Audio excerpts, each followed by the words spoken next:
Bismillahirrahmanirrahim. Assalamualaikum warahmatullahi wabarakatuh.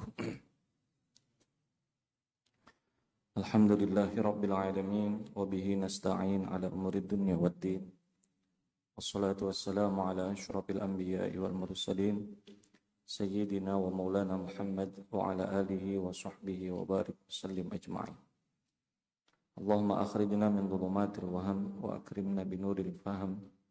وافتح علينا بنور العلم وسل أخلاقنا بالحلم اللهم رب اشرح لنا صدورنا ويسر لنا أمورنا برحمتك يا أرحم الراحمين رب يسر ولا تعسر رب يسر ولا تعسر رب يسر ولا تعسر رب تمم بالخير.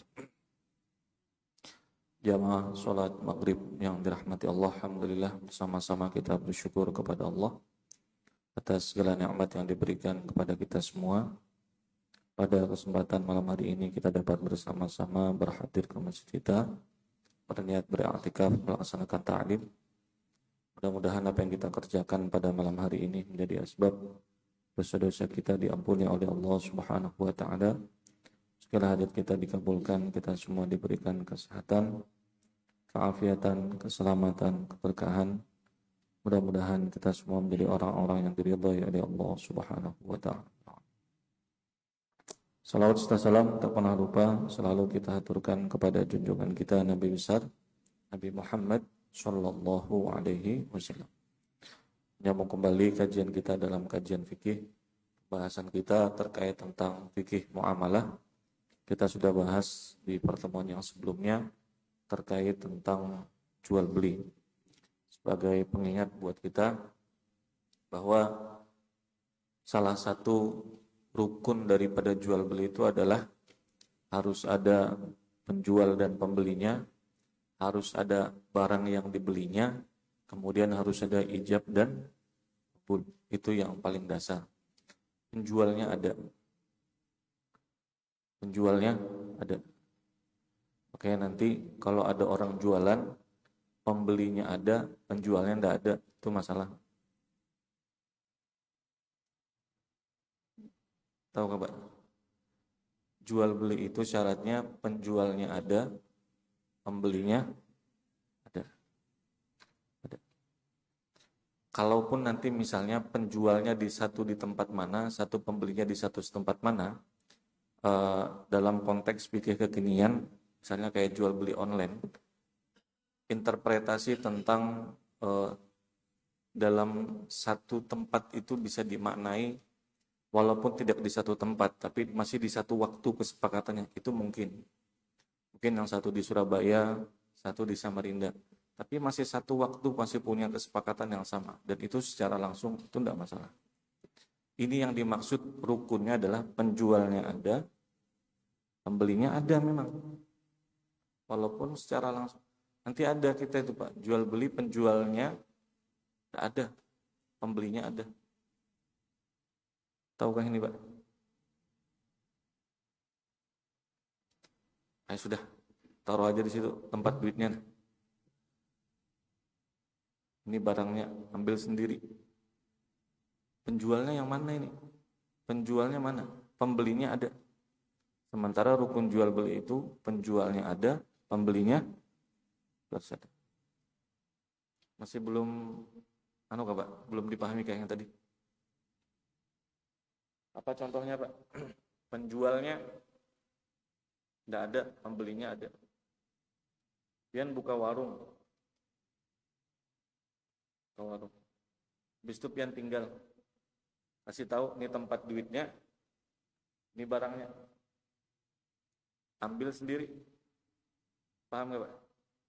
Nah, sementara rukun jual beli itu penjual dan pembeli. Makanya Habib Masyhur itu jelas mengatakan harus ada penjual sama pembelinya. Mungkin tidak di satu tempat, iya, tidak di satu tempat, tidak masalah. Tapi jelas Pak, penjualnya ada, pembelinya ada. Tapi kalau pembelinya ada, penjualnya nggak ada, itu masalah. Karena tidak terpenuhi aspek penjual dan pembeli. Itu rukun yang pertama. Dan kita yang kedua, harus ada barang yang dijual. Barang yang dijual itu harus ada. barang yang dijual itu harus ada. Maksudnya apa? Nanti kita bahas. Hari ini materi kita tentang barang yang dijual. Nanti kalau sepeda motor itu jadi ulun beli, nanti ulun jual dengan pian sepeda motor. Dengan harga. Kita transaksi, Pak. Padahal sepeda motornya itu belum ulun beli lagi. Berarti kan belum ulun miliki barang itu. Nanti kita akan bahas, Pak. Apa hukumnya terkait tentang rukun yang ketiga, barang yang dibeli. Ada syarat-syarat, Pak, jual beli barang yang diperjualbelikan itu. Nanti kita bahas masalah. Kemudian harus ada ijab sama qabul. Dan kita bahas di pertemuan yang sebelumnya tentang syarat-syarat penjual dan pembeli. Di antaranya syarat penjual dan pembeli adalah penjual dan pembeli itu harus sudah balik dan berakal. Kita sudah bahas kan kemarin apa hukumnya jual beli yang dilakukan oleh anak kecil. Anak kecil. Pian bisi anak. Nak, ini di rumah lagi bemasak. Tolong belikan kecap. Ya lah.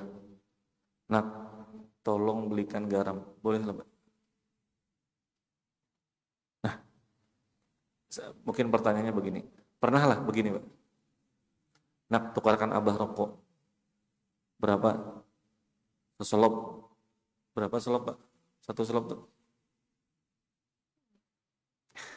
Ya, kalian tahu sudah berapa selop. Nah, itu kan anak itu belum balik dan berakal. Habis itu kita suruh dia beli. Boleh kan itu, Pak? Jumhur mengatakan itu tidak diperbolehkan, Pak. Tapi nanti ada ulama-ulama Syafi'iyah yang mengatakan kalau anak itu sudah rasyid, Pak. Rasyid itu sudah bisa membedakan. Sudah bisa membedakan mana tepung, mana garam. Mana gula, mana garam. Sudah bisa membedakan mana garam, mana penyedap rasa. Dan sudah bisa membedakan mana kembalian-kembalian. Itu ada ulama Syafi'i yang mengatakan itu diperbolehkan. Dengan syarat barang yang dibeli bukan sesuatu yang bernilai berharga. Kalau belinya kecap boleh. Kira-kira kalau anak itu napian suruh, nak tukarkan kecap.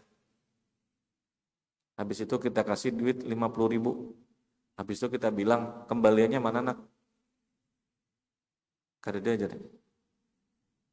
Itu berarti anak itu bisa membedakan lah sudah, Pak. Atau karena sudah terlalu bisa membedakan makanya tidak ada lagi sudah kembaliannya. Itu Pak. Itu sudah kita bahas di pertemuan yang sebelumnya. Hari ini materi kita adalah tentang barang yang dijual. Baik. Barang yang dijual itu dalam proses jual beli ada beberapa syarat-syaratnya. Yang pertama, satu, ayyakuna tahiran. Bahwa kalau melakukan jual beli itu disyaratkan barang yang dijual itu barangnya harus tahir. Tahir itu apa? Suci. Biar ingat-ingat hari ini sudah ada yang belanja, Pak. Semua sudah belanja, ya kan? Belanja apa hari ini, Pak? Silahkan diingat. Nah, pertanyaannya yang dibeli itu suci lah, Pak. Barang yang dibeli itu harus suci. Maka nanti timbul pertanyaan, apa hukumnya jual beli barang yang tidak suci? Sementara Syafi'iyah mensyaratkan bahwa barang yang dibeli itu harus suci. Apa, Pak, contoh membeli barang yang barangnya itu kada suci? Nah, tuh, jaguru tuh. Kalau motor curian ini nanti kita bahas motor curian. Ini memang barangnya najis. Nah, tidak suci. Apa contohnya? Barang yang tidak suci. Nah, kalau daging babi memang sudahlah. Ya gini, Pak, dia itu najis, Pak. Tapi kita pakai gitu loh. Misalnya itu dibuat dari apa, Pak? Dari kotoran. Sementara syaratnya di Syafi'iyah, barang yang diperjualbelikan itu harus. Jadi pertanyaannya, kalau hendak mukar pupuk, kayak apa caranya, Pak? Apalagi contohnya najis. Kalau Kita sudah bahas ini malah. Ulat itu hukumnya apa? Ulat. Ulat, tahu ulat? Ulat. Najiskah kadang? Siap, kalau kita mau umpannya apa tuh? Baik. Silahkan. Bagaimana, Pak? Jadi jar bubuhan pian mungkin lah. Pokoknya kayak pacarannya harus boleh. Kayak apa pokoknya. Cuma kayak pacarnya supaya boleh, Pak. Syafi'iyah mengatakan bahwa yakuna tahiran, bahwa barang yang menjadi al-ma'khud alaih, barang yang dijual itu syaratnya dia harus suci, Pak. Suci. Kalau barangnya itu najis lah, mohon maaf, barangnya itu mutanajis. Mutanajis itu kan berarti barangnya itu sebenarnya suci, lalu kena najis. Bisa dibersihkan, itu tidak masalah, Pak. Ini ceritanya memang barangnya najis. Dibersihkan kayak gimana pun, ya ini memang najis. Contohnya kayak pupuk tadi. Silakan, gimana Pak?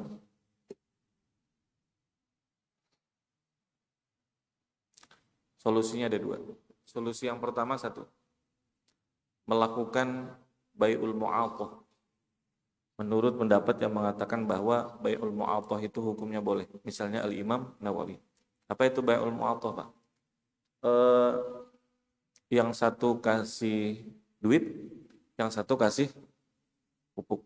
Saling memberi saja, Pak. Ya ulun ngasih pian duit, pian ngasih ulun, oh, sudah. Kita saling memberi aja, Pak. Saling memberi aja. Atau jelas-jelas saja sudah, Pak. Ulun memberi pian duit, pian memberi ulun pupuknya. Selesai sudah. Tuh solusi. Tapi kalau mau masih pakai akad jual beli juga, nah Hanafiyah, dalam madhab Imam Abu Hanifah yang diturunkan oleh ulama-ulama madhab Hanafiyah mengatakan tidak disyaratkan dalam jual beli itu barang yang dibeli itu harus suci, Pak. Walaupun ternyata barang yang dijual itu adalah tidak suci, tapi dia bermanfaat, maka boleh diperjualbelikan. Kalau Hanafi yang menjadi tolak ukurnya, Pak, bukan suci atau tidaknya, tapi manfaat atau tidak. Nah pertanyaannya, yang jarpian tadi itu mungkin kada suci, tapi manfaat lah, Pak. Maka ulun bacakan nasnya, Pak. Walam yashtaritil hanafiyatu hadha syarta fa ajazu bai'an najasati, dan tidak mensyaratkan Hanafiyah ini syarat bahwa barang yang dijual itu harus suci. Fa ajazu bai'an najasat, maka mereka membolehkan untuk menjual sesuatu yang sifatnya masih bernajis. Itu boleh. Kenapa? Ini ujung-ujungnya sampai li'annal a'yana khuliqat limanfa'atil insan. Karena bagi mereka poinnya itu, Pak, ada manfaatnya atau tidak. Kesimpulannya bisa dipahami, Pak. Maka kalau nanti misalnya mau beli sesuatu yang najis, bisa ikut pendapat Al-Imam Nawawi pakai bai'ul mu'athah, saling memberi saja, atau langsung dengan pendapatnya Imam Abu Hanifah yang mengatakan tidak disyaratkan barang yang dijual itu harus suci. Baik, itu satu. Barangnya harus suci. Menurut madhab Syafi'iyah. Yang kedua, syaratnya adalah ayyakuna nafi'an manfaatan maksudatan. Bahwa pian kalau membeli sesuatu disyaratkan barang yang dibeli itu harus ada manfaatnya. Harus ada manfaatnya. Maka apa hukumnya membeli sesuatu yang tidak ada manfaatnya? Sekarang begini, Pak. Berikan ulun gambaran, Pak. Apa contohnya barang yang tidak bermanfaat gasan dibeli? Apa contohnya, Pak? Kenapa ini ulun sampaikan begini, Pak? Karena ternyata pemahaman tentang manfaat atau tidak terkadang kala ada proses subjektivitas, Pak. Bagi kita bermanfaat, bagi orang lain mungkin kada.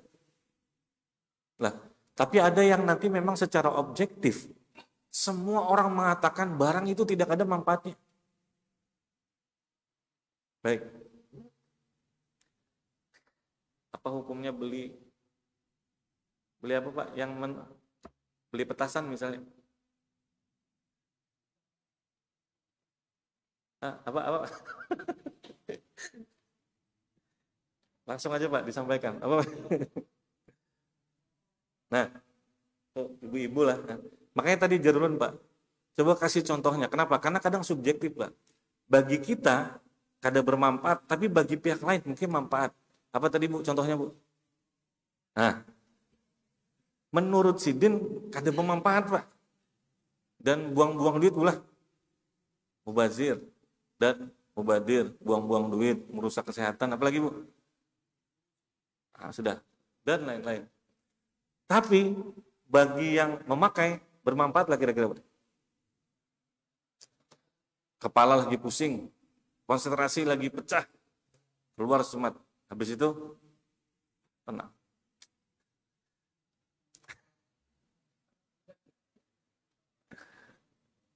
Oke.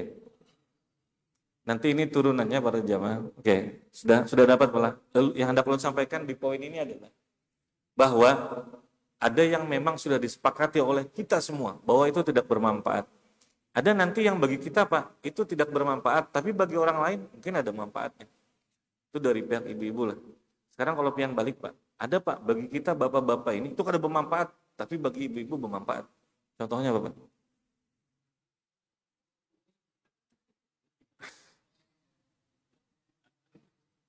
Beli toples sampai berapa Pak? Sampai berapa apa tuh?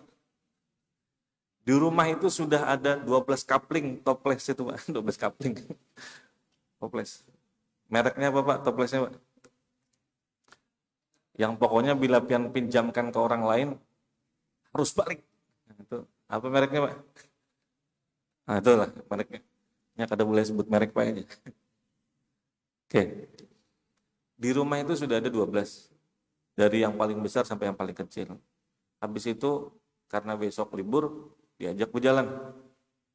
Sekalinya ada tulisannya diskon 30%. Nah, iya apa? Singgah ke situ, Pak. Beli lagi aja. Beli lagi. La haula wala quwata illa billah. Pertanyaannya bagi kita nih, Pak. Bagi kita nih bermanfaat lah itu kira-kira, Pak. Yang di rumah aja, Pak, sudah banyak.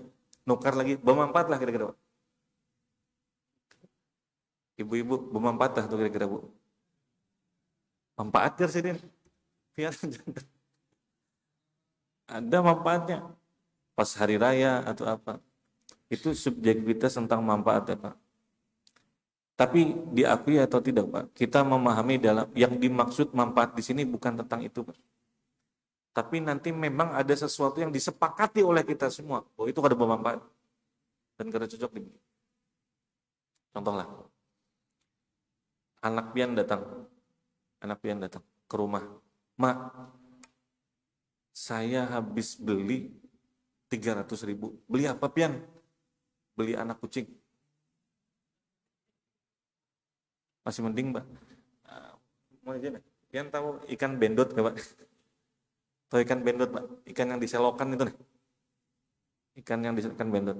Anak itu datang, bah, murah baik dapat ikan. Dikira ikan cupang kah, ikan apa kah? Beli ikan apa nak? Ini beli nabah 125.000, murah baik aja. Apa ini? Ikan bendot yang diselokan. Nah pertanyaannya adalah, apakah itu bermanfaat Pak? Disepakati oleh kita, bermanfaat lah kira-kira. Hakun lah pian mengeluarkan itu.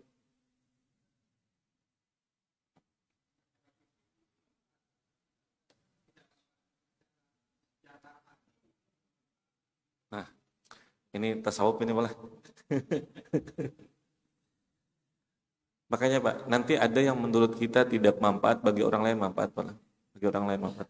Contoh misalnya begini, jual beli bisa ular Pak.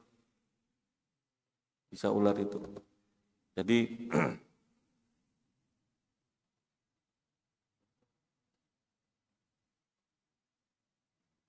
nah, misalnya bisa ular itu dibeli untuk praktek penelitian apa namanya antitesisnya itu apa kira-kira? Yang bisa melawan itu apa? Nah itu diperjualbelikan bisa lah Pak? Bisa, karena ada manfaatnya. Karena ada manfaatnya. Nah kalau di sini Pak, yang diberikan contoh misalnya, jual beli yang memang kada ada manfaatnya itu adalah jual beli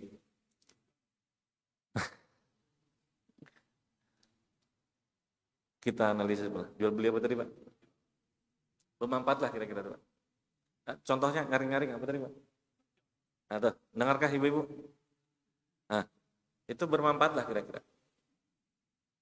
Sekarang tinggal dianu Pak, di list saja. Manfaatnya Pak, selain keuntungan jual beli.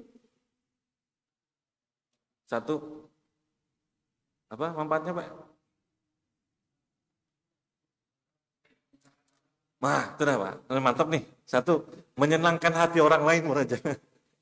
Yang kedua, apa lagi Pak? Sudah habis kan? Berarti lebih banyak manfaatnya kalau lebih banyak mudaratnya Pak? Sudah Pak, kada masuk di situ. Masuk di situ. Apa Pak? Apa Pak? Apa Pak? Apa? Udah dengar sih Pak? Apa? Hmm. Tadi apa Pak? Oh, Kalau tadi, ya kak? ikan apa Pak? Ikan cupang. Oh, baik. Ikan cupang itu ada manfaatnya kah? Nggak ada mau. Itu relatif lah Pak. Apalah manfaatnya? Anak hiburan. Ikan hias itu Pak. Oke. Pokoknya faedahnya begini. Kalau ternyata disepakati bersama bahwa itu tidak ada manfaatnya Pak, kita tuh paham Pak.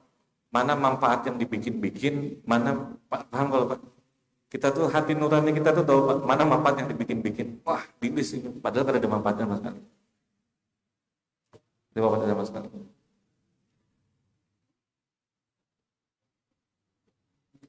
Apa Pak?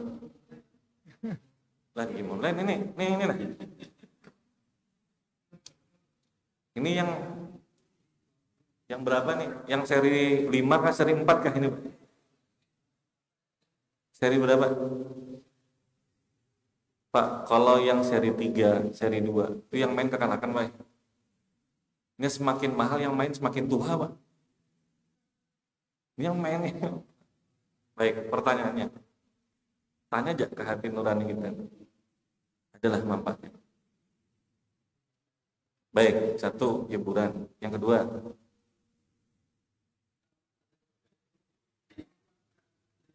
nah, kata orang, ini harus ada bukti valid analisisnya nih Pak. Penelitian telah menguatkan. Itu yang menguatkan daya pikir yang main 5 jam kah? Yang main 2 jam nggak tuh? Oke, maka berarti balang yang diberi harus ada bisa dipahami Pak. Bapak boleh pakai kaidah ini kemana saja. Pokoknya kalau ternyata itu ada manfaatnya silahkan. Tapi kalau ada manfaatnya jangan. Dan manfaat itu manfaat yang sifatnya objektif Pak. Memang disepakati kita bersama betul ada manfaat.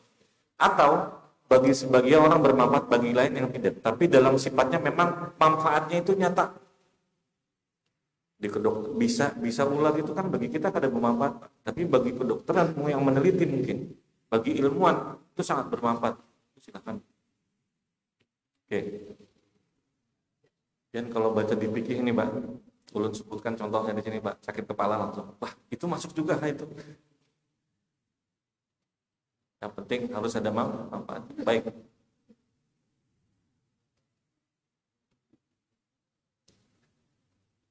Beli ular sawah apa hukumnya Pak?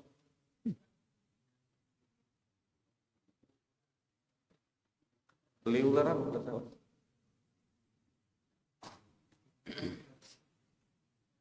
Ular piton tuh nah, beli. Pertanyaannya ada manfaatnya Pak? Ya.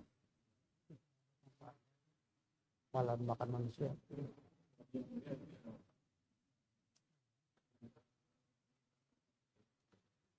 Ya.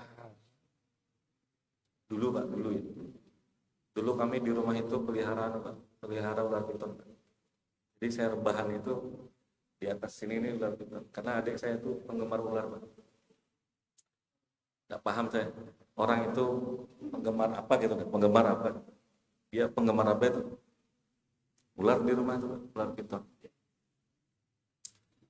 Jadi saya tanya kan, kamu dapat di mana ini ular ini? Beli gitu. Nah, beli akadnya adalah bahwa barang yang dibeli itu harus ada manfaatnya. Manfaatnya buat apa? Kan piton itu semakin besar dia. Makin besar. Topesnya itu topes yang besar itu buat di situ. Makannya apa? Makannya saya. Pernahkah sudah digigit? Pernah sudah gitu. Berdarah kan berdarah, tapi masih aja dipelihara. Tapi itu sudah dijual kan sudah lanjut. Maksudnya begini, itu akadnya apa Pak? Kalau beli adalah manfaat, tinggal dinis Pak, apa manfaat? Kalau kita beli yang sifatnya menjaga Pak, menjaga keamanan di rumah misalnya, itu bisa jadi boleh. Kenapa Pak? Karena ada manfaatnya. Tapi kalau kayak tadi itu bermanfaat dah kira-kira. Membahayakan orang lain kah? Membahayakan diri sendiri kah Pak? Dua-dua. Makanya kalau ternyata barang itu tidak bermanfaat, kalau pakai proses jual beli tidak bisa. Bisanya pakai bagaimana? Bahkan di Hanafiyah pun tidak bisa. Karena Hanafiyah mensyaratkan barang yang itu harus ada manfaat. Terus bagaimana? Satu-satunya jalan bai'ul mu'athah. Aku beri, ikan beri aku. Gitu aja sudah. Bai'ul mu'athah. Baik. Pian pernah melihatkah ada orang yang melihara beli harimau? Mungkin lain di kita malah. Orang-orang kaya gabut itu ada nggak pelihara apa ini? Itu buat menjaga orang lain kah? Buat menjaga diri sendiri kah? Poin yang pada jamaah, barang yang dibeli itu harus ada manfaat.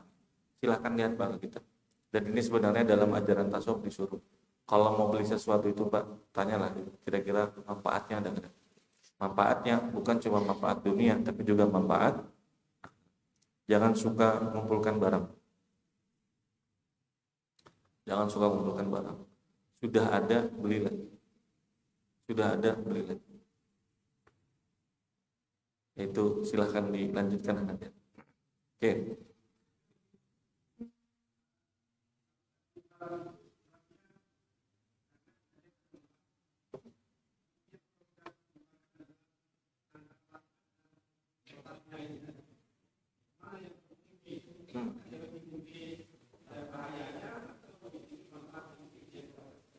Ya, sepakat itu. Jadi kalau barang itu, tapi setiap sesuatu itu pasti ada manfaat, pasti ada mudarat. Kalau ternyata kayak tadi malah lebih banyak mudaratnya kan lebih banyak manfaatnya kan. Saya tidak mau sebutkan Pak, pasti lebih banyak mudaratnya masalahnya daripada. Oke. Yang ketiga adalah barang yang dibeli itu harus maqdur ala tasallum, mampu untuk diserahkan. Mampu untuk diserahkan. Apa contoh barang yang tidak mampu diserahkan? Misalnya barangnya belum menjadi miliknya. Barangnya belum menjadi miliknya. Kalau barangnya belum jadi, baru akan dibikinkan, boleh kan? Ulang lah. Syarat yang ketiga, barangnya harus mampu untuk diserahkan. Bagaimana kalau ternyata barangnya itu belum jadi? Itu kira-kira dianggap tidak mampu diserahkan kan? Kalau belum kita miliki, Bang. Sepeda motornya belum kita miliki, mau kita jual sudah. Mana sepeda motornya? Belum, saya beli lagi. Itu kan memang belum kita miliki. Tapi kalau barangnya itu belum jadi, baru mau kita buatkan, boleh nggak? Apa bedanya dengan yang tadi Pak? Kalau yang tadi Pak, kita tidak bisa serahkan karena belum kita miliki. Nanti ada yang disebut dengan bai istisna. Apa itu? Jual beli barang yang kalau ada yang mau beli baru dibuatkan. Contohnya apa Pak? Bolehkah itu? Sering nggak kita lihat Pak? Apa contohnya? Apalagi? Nah, itu contoh kecil. Apalagi misalnya lemari Pak.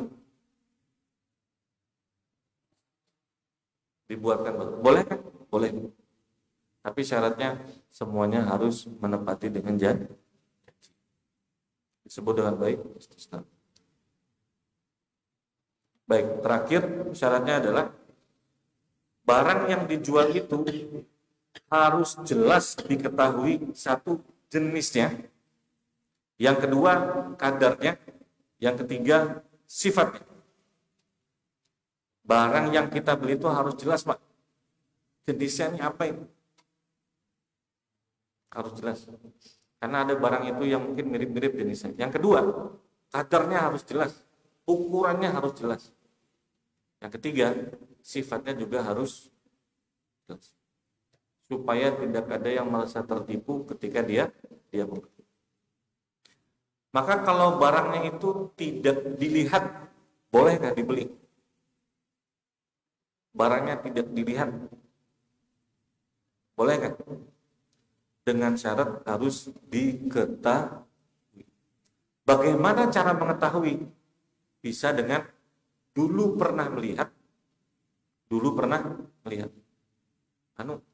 Mau beli tanah yang mana? Nah, dulu pernah dia lewat di situ. Boleh lah begitu, Pak. Sampai akad jual beli dilakukan, tidak dilihat tanahnya itu. Bagusnya, Pak, tanahnya itu dilihat. Tapi kalau dia pernah lihat dan tidak berubah jenisnya, ukurannya, dan sifat tanahnya, maka silakan. Tapi begitu ternyata dia iyakan, ternyata ada yang berubah ukurannya atau jenisnya, bagi dia khiyar. Boleh jadi, boleh nggak jadi. Itu, Pak. Jadi barangnya harus sudah dipakai, harus diketahui. Simpulannya, para jamaah yang dirahmati Allah, bahwa barang yang dijual itu syaratnya harus suci dalam madzhab Imam Syafi'i. Yang kedua, harus ada manfaatnya. Tambahannya tadi, ya kalaupun manfaatnya paling tidak mudaratnya kadar, bisa dipertimbangkan. Lebih banyak manfaatnya daripada mudaratnya. Yang ketiga, harus dimiliki. Kemudian yang keempat, harus jelas kadarnya, sifatnya, dan kemudian jenisnya. Wallahu a'lam bishawab. Ada pertanyaan? Silakan.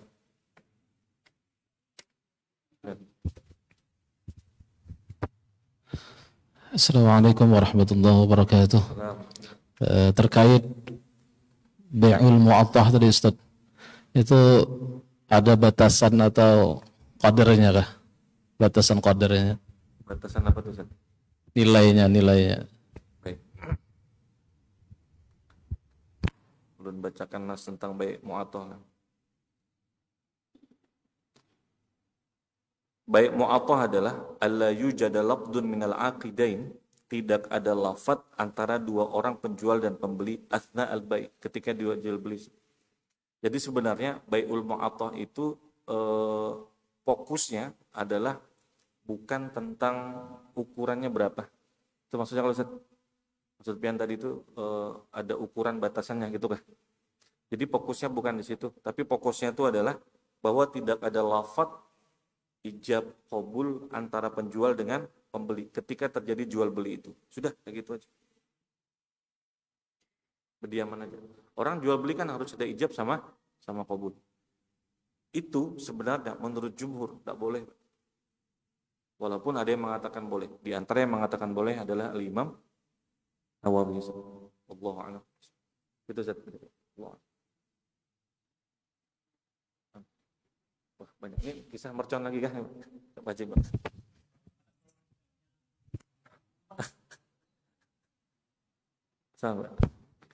Assalamualaikum warahmatullahi wabarakatuh. Ustaz, pernah dengar jual beli ijon. Jadi kalau di pertanian itu ada petani itu barangnya dijual tapi belum, misalnya buahnya belum matang tapi sudah dijual. Misalnya padinya belum masak tapi sudah dijual. Boleh nggak dibilang dia dalam agama Islam? Terima kasih. Assalamualaikum warahmatullahi wabarakatuh. Baik. Langsung malah. Nanti ada disebut jual beli yang masih di atas pohon. Itu sebenarnya tidak diperbolehkan, Pak. Kenapa? Karena ada potensi entah penjual atau pembeli ada yang dirugikan. Maksudnya begini, Pak. Bapak kalau mau pakai akad kayak tadi kan.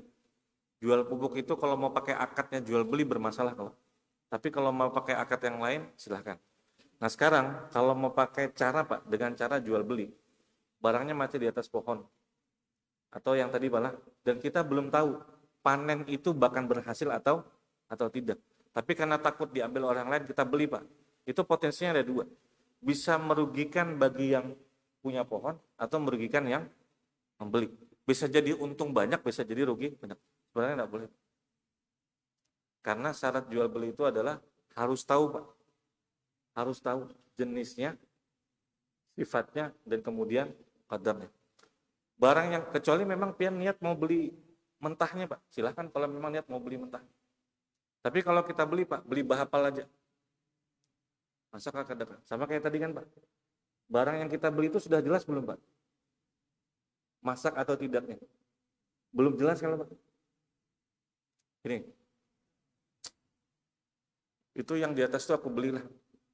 Yang di atas itu Pak, bentuknya bagaimana, jenisnya, kadarnya bagaimana, sifatnya bagaimana, belum memenuhi syarat Pak untuk mengatakan dengan akad jual beli. Karena syaratnya Pak, kita harus tahu sudah jelas baik jenisnya, baik kadarnya, atau kemudian sifatnya. Allah. Intinya itu Pak. Tahulah sudah pian dengan jenisnya, kadar, dengan sifatnya. Jawabannya kan belum tahu Pak. Karena masih belum masak atau enggak. Allahu a'lam.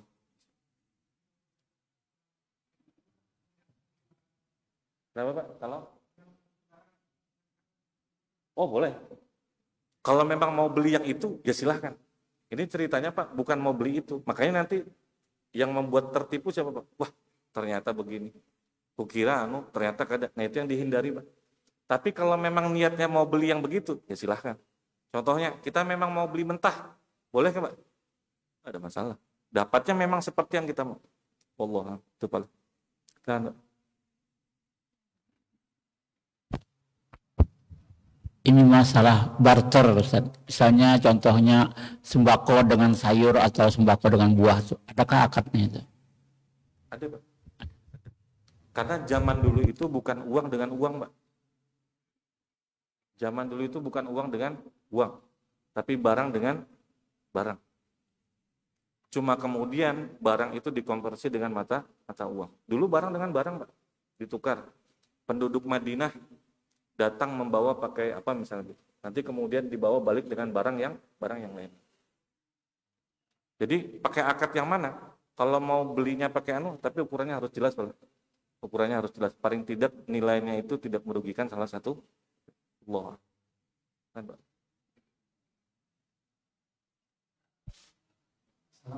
Assalamualaikum. Oh iya Pak. Habis ini Pak. Jadi saya begini.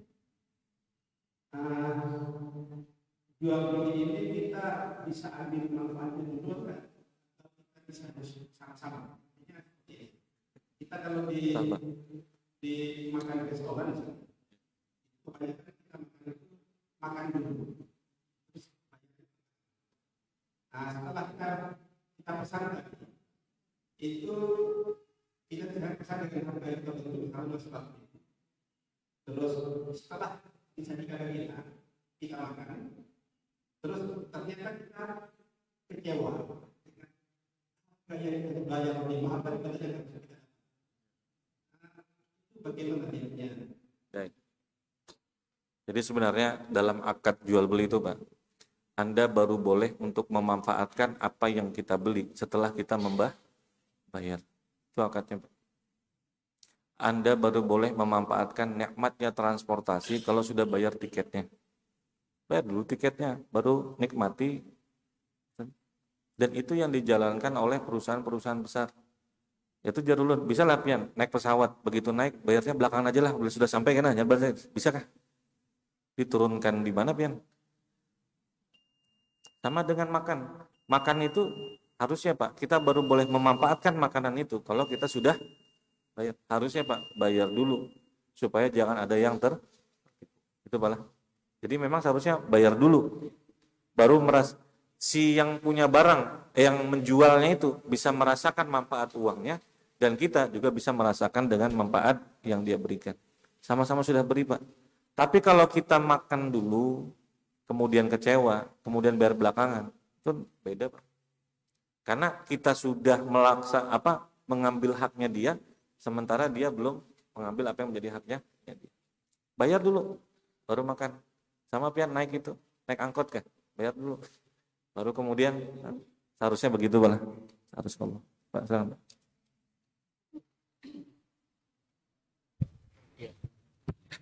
Assalamualaikum warahmatullahi wabarakatuh. Begini, yang saya mau tanyakan, kalau seandainya kita membeli sesuatu, katakanlah misalnya apa begitu kan, kita belinya katakanlah 10 atau 50 buah kita beli. Nah, barang itu kita tidak periksa lagi. Setelah kita pulang, baru kita coba-coba hitung, oh ternyata lebih. Itu bagaimana? Terus yang kedua, kadang-kadang bisa jadi, namanya kita manusia biasa, kita belinya 50. Setelah di rumah lihat, kurang. Nah, itu bagaimana? Nah, yang kedua, terus kalau kita misalnya membeli sesuatu, kita tidak tahu barang ini, katakanlah barang bekas, di mana misalnya ada teman yang nawarin. Nah, kita tidak tahu curian atau apa gitu. Nah, kita tiba-tiba beli saja. Itu bagaimana? Meskipun kita sudah bertanya, ini dari mana? Halal kak? Katanya enggak, bagus ini saya jamin dan lain sebagainya. Membuat kita percaya. Nah, ternyata di belakang hari, ini ternyata barang seperti ini gitu. Setelah kita sudah ada di tangan kita gitu. Nah, terima kasih. Assalamualaikum warahmatullahi wabarakatuh. Ada dua. Yang pertama, bagaimana kalau barangnya barang curian. Yang kedua, kalau barangnya lebih atau kurang. Kalau kurang, komplain kita lah. Kurang ini gitu. Tapi kalau lebih, komplain lah Pak. Wah, lebih ini. Oke. Baik, dalam jual beli itu Pak, ada yang nanti kita akan bahas tentang khiyar. Khiyar itu Pak diberikan hak untuk memilih. Hak memilih ya. Itu kapan terjadinya? Misalnya kalau nanti terjadinya barangnya itu kurang, maka kita bisa melaporkan kepada si penjual atau khiyar buat kita, sudahlah ikhlaskan aja. Itu pilihan kita Pak. Kita bisa memilih satu, kita ikhlaskan, atau yang kedua kita komplain dan dia harus mengembalikan dengan apa yang menjadi haknya kita. Bagaimana kalau ternyata barangnya berlebih? Harus dikembalikan Pak. Karena itu bukan haknya kita, tapi haknya si penjual. Ulang nah. Pian beli 50, ternyata begitu datang 51, dikembalikan ke katakan? Kembalikan Pak, itu punya orang. Jangan bilang, Masya Allah rezeki memang tidak diduga-duga, punya orang itu Pak. Dikembalikan, bisa dipahami kepada jemaah. Sudah, kalau memang contohnya susah, beli wadai 10, tiba-tiba begitu sampai datang wadainya 15. Wadainya 15. Harus dikembalikan ke Pak. Balik ke tukang jualnya. Kasihan sih dia.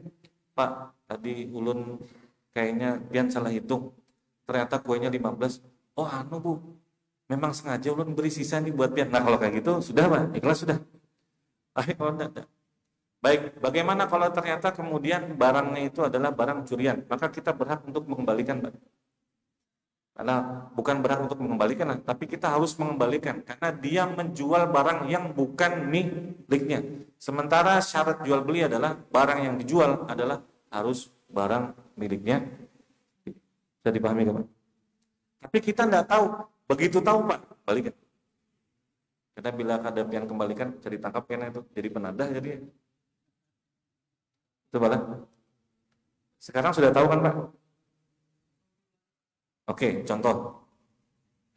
Beli sepeda motor. Ini contoh paling ekstrim sudah ini. Murah.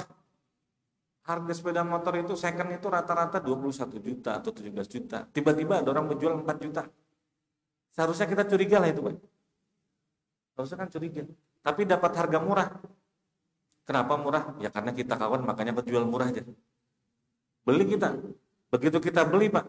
Berapa lama ada orang bilang, Pak ini sepeda motor saya yang hilang nih Pak. Harus dikembalikan ke Pak. Panggil yang itu Pak. Suruh dia kembalikan itu. Kembalikan. Kenapa Pak? Karena dia menjual yang bukan hak miliknya.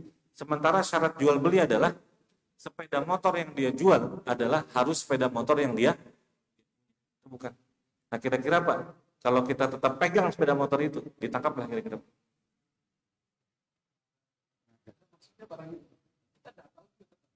Harus Pak, harus. Ketidaktahuan kita itu tidak membuat apa yang menjadi kewajiban kita harus mengembalikan. Oke. Kalau nggak tahu tuh sudah ya pas nggak tahunya tuh.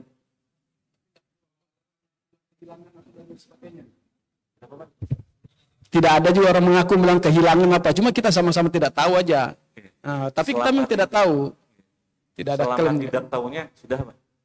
Tapi begitu tahu, tapi seharusnya Pak, kita tuh tahu Pak, mana yang masuk akal, mana yang tidak. Harga second itu 17 juta, tiba-tiba ada orang menjual 1.500.000. Itu pasti. Kalau harga normal Pak, sama, normal. Oh, harga. Normal, makanya kita berani. Kalau lebih kurang kan berarti kita curiga memang kalau dari segi harga. Harga normal. Malingnya pintar ini berarti lah harganya normal misalnya gitu. Kalau nggak tahu berarti kalau dia sudah tahu maka tidak boleh diperjualbelikan, karena syarat jual beli adalah barang yang dia beli adalah harus barang yang dia. Allahu a'lam. Apa? Tidak suci di akhirat itu. Oke. Ternyata banyak pertanyaannya. Para jamaah yang dirahmati Allah, mudah-mudahan semua sehat walafiat. Intinya, poinnya para jamaah, belajar ini supaya barang yang kita beli itu benar-benar halal. Supaya barang yang sampai ke wadah kita itu barang yang halal. Supaya duit yang kita terima itu pas jual beli itu juga duit yang halal. Makanya kalau jual beli sambil insya Allah yakinlah semua itu di dalam. Hati-hati dalam jual beli itu, kalau ada sesuatu yang kayak tadi ya Pak, yang diharamkan itu mohon dihati-hati. Maka hati-hati dengan duit yang diharamkan para jamaah. Sudah segitu aja. Mudah-mudahan disampaikan bermanfaat. Kalau ada saya sampaikan salah kurang utama tinggalkan. Ikuti pendapat yang lebih baik. Al-Fatihah.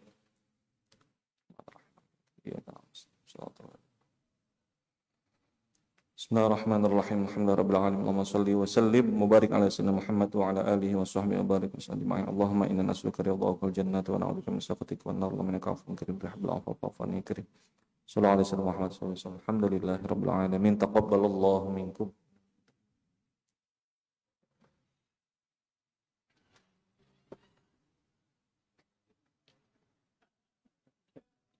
Good.